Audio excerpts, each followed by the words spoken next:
75세 넘었다고 몸이 그냥 늙는 게 아닙니다. 어떤 분은 같은 나이인데도 2년 만에 갑자기 무너지고 어떤 분은 95세까지도 멀쩡하게 걸어 다닙니다. 저는 30년간 노화와 근력 변화를 연구해온 박사로서 여러분에게 오늘 놓치면 절대 안 되는 중요한 이야기를 해드리려 합니다.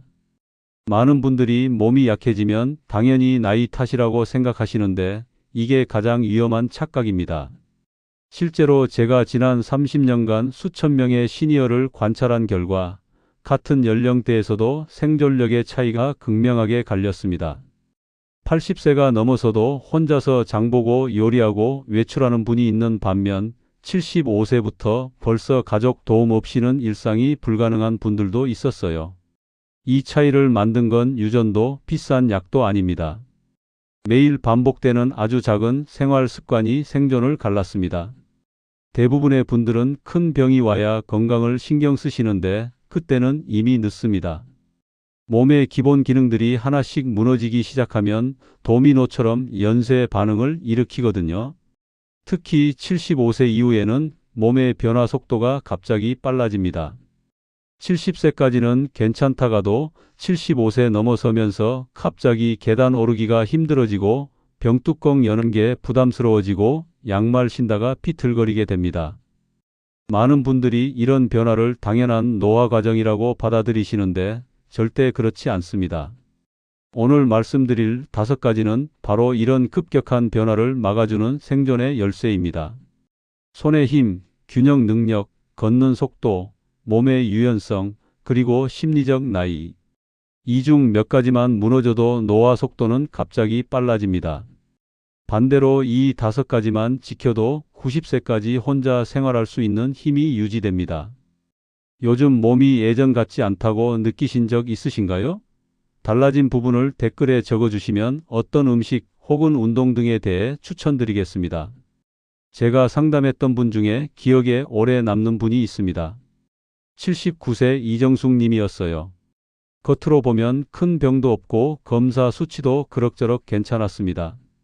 혈압약 하나 드시는 것 외에는 특별한 문제가 없어 보였거든요. 그런데 생활은 점점 줄어들고 있었습니다. 처음 만났을 때 이정숙 님이 하신 말씀이 아직도 귀에 서네요. 선생님, 저는 정말 건강한 편인데 왜 이렇게 몸이 말을 안 들을까요? 자세히 들어보니 병뚜껑을 열다가 손목이 아파서 포기하고 양말 신다가 균형이 흔들려서 침대에 앉아야 하고 예전에는 아무렇지도 않던 동네 마트 가는 길이 부담스럽다고 하셨습니다. 계단 한 층만 올라도 숨이 차고 무릎 뒤쪽이 뻣뻣해서 쪼그려 앉기가 힘들다는 거예요. 가족들은 그냥 나이 들어서 그런 거라고 말했죠. 아들 며느리는 어머니 79세인데 당연한 거 아니에요? 라고 했고 손자들은 할머니가 예전보다 느려졌다고 걱정하면서도 뭘 어떻게 도와드려야 할지 몰랐습니다. 이정숙님 본인도 점점 자신감을 잃어가고 있었어요. 나이가 이렇게 되니까 이제 폐만 끼치게 되는구나 이런 말씀을 자주 하시더라고요. 하지만 저는 바로 알았습니다. 이분은 병이 아니라 생존 습관이 무너지고 있었습니다. 손의 힘이 약해지면서 일상의 작은 동작들이 부담스러워졌고 균형 감각이 떨어지니까 자신 있게 움직이지 못하게 되었어요. 걷는 속도가 느려지면서 심폐 기능이 더 약해지고 몸이 굳어지면서 혈액순환까지 나빠진 상황이었습니다. 무엇보다 나는 이제 늙었다는 마음이 모든 걸 더 빠르게 무너뜨리고 있었죠. 또 다른 분은 82세 김태훈 님이었습니다. 이분은 평생 성실하게 일하시다가 은퇴 후 집에만 계시게 되었는데 처음에는 여유 있는 노후를 즐기신다고 생각했어요. 그런데 점점 외출이 줄어들기 시작했습니다. 처음엔 코로나 때문이라고 하셨지만 실제로는 길을 걷다가 다른 사람들보다 느린 자신의 모습이 부끄러웠다고 나중에 털어놓으셨어요. 김태훈 님은 특히 손의 힘이 많이 약해져 있었습니다.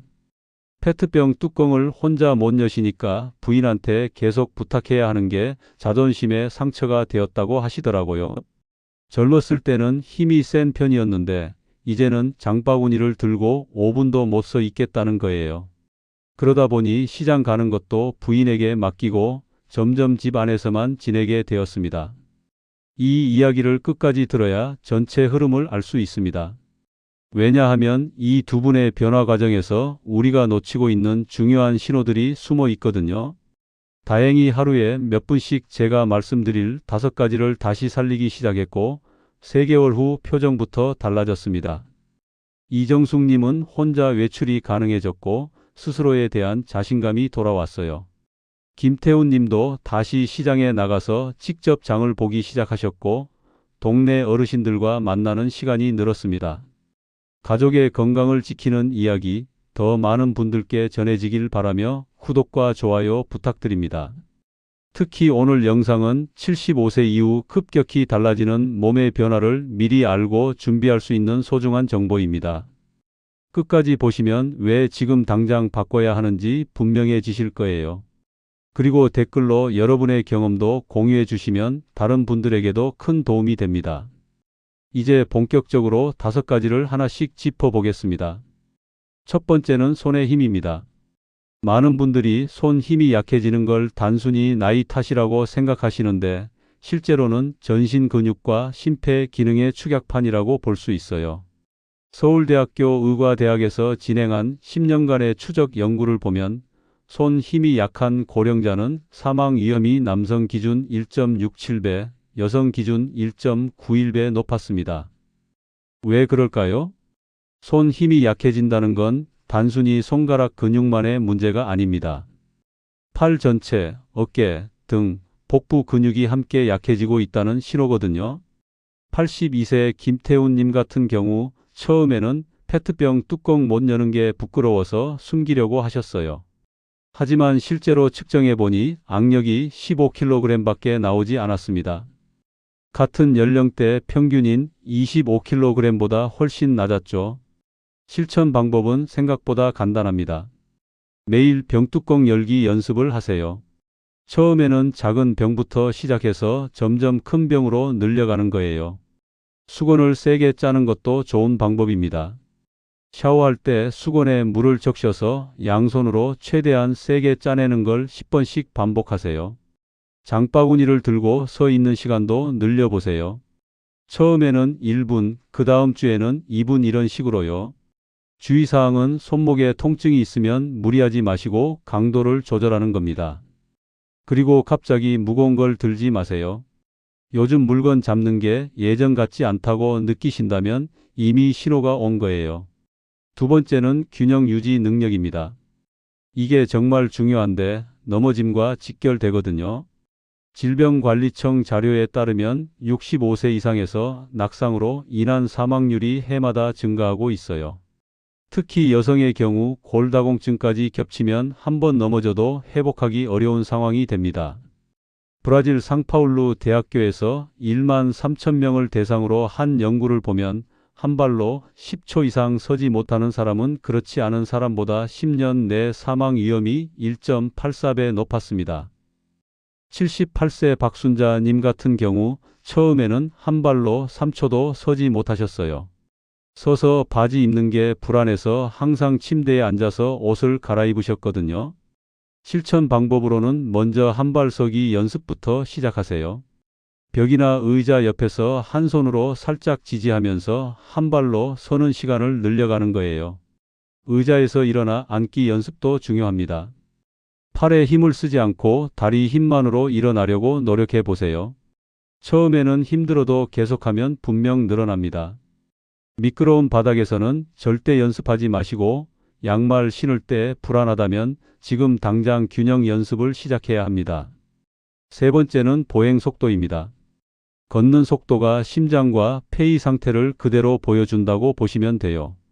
미국 피츠버그 대학교에서 3만 4천 명을 9년간 추적한 연구 결과 보행 속도가 분속 67m 이상인 그룹이 그보다 느린 그룹보다 평균 수명이 남성 기준 2.9년, 여성 기준 3.4년 길었습니다. 80세 최영호님은 동네 어르신들과 함께 걸을 때 항상 뒤처지는 게 고민이셨어요. 다들 기다려주시는 게 미안해서 점점 모임에 나가지 않게 되었다고 하시더라고요. 실제로 측정해보니 분당 45m 정도로 또래 평균보다 상당히 느렸습니다. 보행 속도를 높이는 방법은 매일 10분씩 평소보다 조금 빠르게 걷는 연습을 하는 거예요. 경쟁이 아니라 어제보다 오늘이 조금 나아지면 되는 겁니다. 걸으면서 숨이 차면 즉시 속도를 조절하시고 무릎이나 허리에 무리가 오면 쉬어가면서 하세요. 횡단보도 신호가 부담된다면 이미 보행 속도가 많이 느려진 상태입니다. 네 번째는 몸의 유연성입니다. 많은 분들이 유연성을 단순히 몸이 굳은 정도로만 생각하시는데 실제로는 혈관 탄력과도 밀접한 관련이 있어요. 일본 립센트럴 스포츠과학연구소에서 발표한 연구를 보면 유연성이 좋은 사람이 동맥 경직도가 낮고 심혈관 질환 위험도 적었습니다. 81세 강미숙님은 발톱 깎는 게 힘들어서 손녀에게 부탁해야 하는 상황이었어요. 허리를 숙이면 등이 뻣뻣하고 무릎 뒤쪽이 당겨서 쪼그려 앉을 수가 없었거든요. 이런 상태가 지속되면 혈액순환이 나빠져서 손발이 차가워지고 전체적인 컨디션도 떨어집니다. 유연성을 늘리는 방법은 앉아서 상체 숙이기부터 시작하세요. 의자에 앉아서 천천히 앞으로 몸을 기울이는 거예요. 옆구리 스트레칭도 중요합니다. 한쪽 팔을 위로 올리고 반대쪽으로 천천히 기울이는 동작을 양쪽 번갈아 하세요. 절대 반동을 주지 마시고 아픈 구간에서는 바로 멈추세요. 몸이 점점 굳는 느낌이 든다면 스트레칭을 시작할 때입니다. 다섯 번째는 심리적 나이입니다. 이게 정말 중요한데 마음이 몸의 노화를 결정한다고 해도 과언이 아니에요. 예일대학교에서 진행한 23년간의 추적 연구를 보면 자신을 젊다고 인식한 사람이 그렇지 않은 사람보다 평균 7.5년 더 오래 살았습니다. 단순히 마음가짐의 문제가 아니라 실제 생존율에 영향을 미친다는 거죠. 87세 오정남님은 늘 아직 할 일이 많다고 말씀하세요. 손자 결혼식도 봐야 하고 텃밭에서 기를 채소들도 계획하고 있다고 하시거든요. 이런 분들이 실제로 몸도 더 젊게 유지되는 경우가 많습니다. 심리적 나이를 젊게 유지하는 방법은 매일 거울 앞에서 나는 아직 젊다고 말하는 거예요. 말과 행동을 함께 맞춰야 효과가 있습니다. 새로운 일에 도전하거나 배우려는 마음을 잃지 마세요. 스스로 몇 살처럼 느끼시는지 한번 생각해 보세요. 실제 나이보다 젊게 느끼신다면 좋은 신호입니다. 이 다섯 가지는 각각 따로 존재하지 않습니다. 다음에서 그 이유를 설명드릴게요. 손의 힘이 좋아지면 전신 근육이 깨어납니다. 많은 분들이 손 운동만 하면 될 거라고 생각하시는데 실제로는 손 힘이 늘어나면서 팔, 어깨 등 근육이 함께 활성화되거든요. 근육은 서로 연결되어 있어서 한 부분이 강해지면 다른 부분도 따라서 강해집니다. 하지만 주의할 점은 손만 쓰고 다리는 방치하면 안 된다는 거예요. 손 운동 후에 바로 짧은 걸음을 걷는 게 좋습니다. 손 힘이 좋아진 뒤 걸음도 달라졌다고 느끼시는 분들이 많아요. 균형이 좋아지면 뇌가 활성화됩니다. 균형을 잡으려면 눈, 귀, 근육, 관절에서 오는 정보를 뇌가 종합적으로 처리해야 하거든요. 이 과정에서 뇌의 여러 영역이 동시에 작동하게 됩니다. 처음에 불안하시면 벽 근처에서 시작하세요. 양치하면서 한 발 서기 같은 일상 속 연습이 효과적입니다. 집안에서 비틀거림이 줄었다면 균형 능력이 향상되고 있는 증거예요. 보행 속도는 혈액순환의 스위치 역할을 합니다. 빠르게 걸으면 심장이 더 활발하게 뛰고 혈액이 몸 곳곳으로 원활하게 공급됩니다. 이때 중요한 건 다른 사람과 경쟁하지 않는 거예요. 평소보다 조금만 빠르게 걸어도 충분합니다. 걷기 시작한 지 몇 주 후에 숨이 덜 차는 날이 늘었다면 심폐 기능이 개선되고 있는 거예요. 유연성은 혈관의 나이를 낮춥니다. 몸이 유연해지면 혈관도 함께 부드러워져서 혈압이 안정되고 혈액순환이 좋아집니다. 아픈 구간에서는 바로 멈추고 아침, 저녁 5분씩만 스트레칭해도 변화를 느낄 수 있어요. 몸이 풀리는 느낌이 든다면 제대로 하고 있는 겁니다. 심리적 나이는 모든 변화를 가속합니다. 젊은 마음을 가지면 실제로 몸의 움직임도 젊어져요. 부정적인 말을 줄이고 작은 목표를 세워보세요. 내일이 조금 기대된다면 마음가짐이 긍정적으로 바뀌고 있는 신호입니다. 5가지는 서로를 보완합니다. 손 힘이 좋아지면 자신감이 생기고 자신감이 생기면 더 적극적으로 움직이게 됩니다. 균형이 좋아지면 걷는 속도가 빨라지고 걷기 운동을 하면 유연성도 함께 늘어나죠. 한두 가지만 선택하지 마시고 하루에 모두 짧게 나누어서 하세요. 혹시 빠뜨리고 있는 게 없는지 체크해 보세요. 함께하면 지속력이 높아집니다. 혼자 버티려고 하지 마시고 가족이나 이웃과 함께 공유해 보세요. 같이 할 사람이 떠오르신다면 더욱 좋습니다. 서로 격려하면서 하면 포기하지 않고 꾸준히 할 수 있거든요. 이제 마지막으로 오늘부터 왜 반드시 시작해야 하는지 정리해 드리겠습니다. 오늘 말씀드린 5가지는 대단한 비법이 아닙니다. 하지만 지키지 않으면 반드시 무너지는 기본입니다. 손의 힘, 균형 능력, 보행 속도, 유연성, 심리적 나이. 이 5가지가 바로 75세 이후 생존을 가르는 핵심 신호들이에요. 많은 분들이 나이 탓이라고 하지만 실제로는 습관의 결과입니다. 같은 80세라도 이 5가지를 잘 관리한 분은 혼자서 장보고 요리하고 외출하지만 방치한 분은 가족 도움 없이는 일상생활이 불가능해집니다. 이 차이가 바로 생존의 질을 결정하는 거예요. 이 5가지를 방치하면 의존이 빨라집니다. 손 힘이 약해지면 병뚜껑 하나 못 열어서 가족에게 의존하게 되고 균형이 나빠지면 넘어질까봐 외출을 포기하게 됩니다. 걷는 속도가 느려지면 다른 사람들과 보조를 맞추기 어려워져서 사회적 고립이 시작되죠. 몸이 굳으면 기본적인 생활 동작도 힘들어지고 심리적으로 늙었다고 생각하면 모든 것을 포기하게 됩니다. 반대로 지키면 혼자 움직이는 시간이 길어집니다. 90세까지도 스스로 할 수 있는 일들이 많아져요. 손 힘이 좋으면 일상의 작은 일들을 혼자 처리할 수 있고 균형이 좋으면 넘어짐에 대한 두려움 없이 자유롭게 돌아다닐 수 있습니다. 빠르게 걸을 수 있으면 사회 활동도 지속할 수 있고 몸이 유연하면 아픈 곳 없이 편안하게 지낼 수 있어요. 젊은 마음을 유지하면 새로운 도전도 할 수 있고요. 오늘 당장 할 수 있는 첫 번째는 거울 앞에서 말하는 겁니다. 나는 아직 젊다 이 한마디부터 시작하세요. 두 번째는 바로 한 발로 서 보는 거예요. 몇 초나 버틸 수 있는지 확인해 보세요. 세 번째는 병뚜껑 하나 열어보는 겁니다. 힘들다면 지금부터 매일 연습하세요. 다음 영상에서는 이 5가지를 하루 10분 안에 끝내는 실제 루틴을 단계별로 공개하겠습니다. 아침에 일어나서부터 잠들기 전까지 언제 어떻게 해야 하는지 구체적으로 보여드릴 거예요. 바쁜 분들도 부담 없이 따라 할 수 있도록 시간대별로 나누어서 설명해 드립니다. 여러분은 이 5가지 중 지금 몇 개를 지키고 계신가요? 댓글로 솔직하게 남겨주세요. 다른 분들도 여러분의 경험을 통해 용기를 얻고 시작할 수 있을 거예요.